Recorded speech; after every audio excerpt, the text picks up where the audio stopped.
Bayangin kamu kebangun tengah malam. Kepalamu terasa dingin.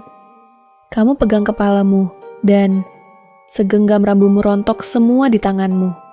Lebih parahnya lagi, keesokan harinya penglihatanmu mulai kabur. Dan keanehan ini bukan cuma menimpamu. Satu keluargamu juga mengalaminya. Lalu, semua orang di desamu juga merasakannya. Orang-orang bilang, desa ini terkena kutukan. Tapi, Approaching Science punya jawaban yang jauh lebih menyeramkan. Ini adalah episode lain dari Approaching Science, sebuah acara yang membongkar kisah-kisah misterius yang dipercaya sebagai hal gaib dan mengungkap apa yang sebenarnya terjadi lewat sains.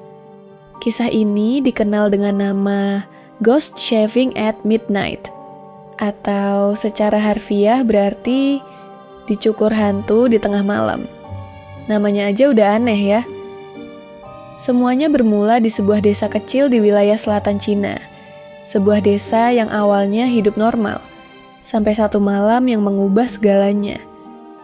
Seorang pria, sebut saja Pak Zu, punya kebiasaan bangun sebelum matahari terbit untuk membersihkan halaman rumah.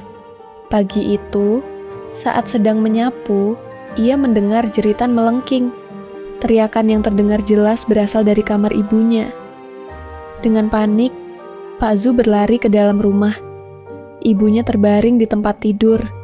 Matanya terbuka lebar, wajahnya kosong, penuh ketakutan. Pak Z mengikuti arah tatapan ibunya, dan saat itulah dia melihatnya. Ada segumpal rambut hitam di atas ranjang, dan kepala ibunya botak. Dalam satu malam, seluruh rambutnya rontok tanpa sisa. Awalnya, orang masih mencoba berpikir logis. Mungkin ini penyakit, mungkin terkena kondisi medis langka. Tapi, ternyata itu baru permulaan. Karena, beberapa hari kemudian, anggota keluarga lain mulai mengalami hal yang sama. Rambut rontok dalam semalam saat tidur. Satu persatu mengalaminya. Lalu muncul gejala yang lebih mengerikan. Penglihatan menjadi kabur. Rasanya sulit untuk melihat. Bahkan, beberapa orang kehilangan penglihatan sepenuhnya hanya dalam hitungan hari. Kini, tak ada lagi yang menyebut ini sebagai kebetulan. Satu desa mulai panik. Desas-desus menyebar dengan cepat. Keluarga ini pasti dikutuk. Penduduk desa percaya ini adalah hukuman atas kesalahan di masa lalu. Namun mereka tak langsung mengusir keluarga itu.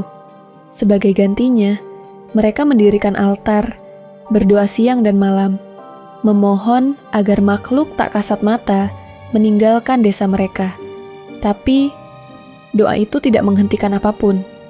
Tak lama kemudian, warga lain mulai terbangun di tengah malam dengan perasaan aneh.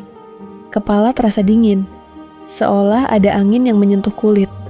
Dan saat mereka menyentuh rambutnya, hampir habis.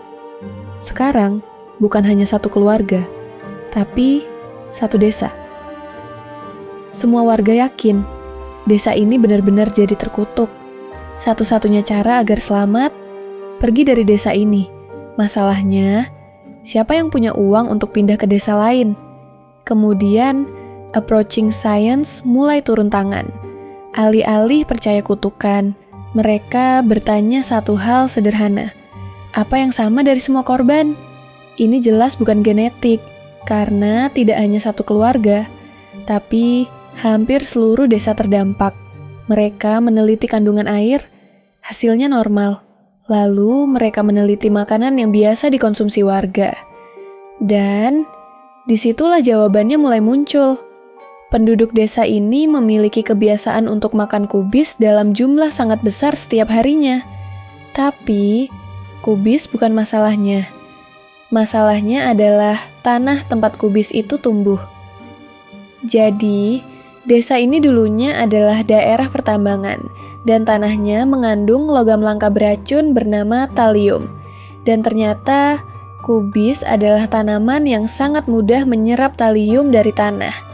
Tanpa disadari, penduduk desa perlahan-lahan mengalami keracunan talium kronis. Efeknya, kerusakan saraf mata, penglihatan kabur hingga buta. kerusakan folikel rambut, rambut bisa rontok total.